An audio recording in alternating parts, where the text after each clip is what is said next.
नमस्कार मंडळी, कलाविश्वातून एक वाईट बातमी समोर आली आहे. टीव्ही अभिनेत्याचा रस्ते अपघातात जागीच मृत्यू झाला आहे. लाखात एक आमचा दादा या मालिकेत मुख्य भूमिका साकारणाऱ्या ज्येष्ठ अभिनेत्याने या जगाचा निरोप घेतला आहे. तर कोण आहे अभिनेता, जाणून घेऊ संपूर्ण माहिती.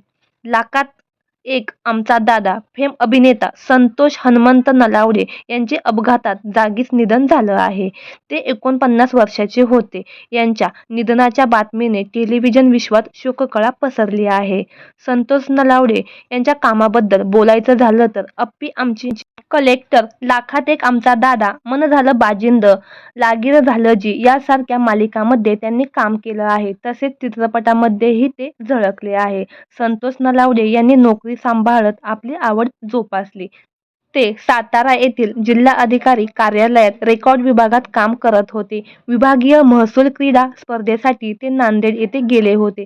तिथेच त्यांचा अपघात झाला. लाखात एक आमचा दादा या मालिकेत श्रीपती हे छोटे पात्र त्यांनी साकारले होते. तर मंडळी, आपल्या सफर ताऱ्यांची या चॅनेलद्वारे संतोष नलावडे यांना भावपूर्ण श्रद्धांजली. धन्यवाद.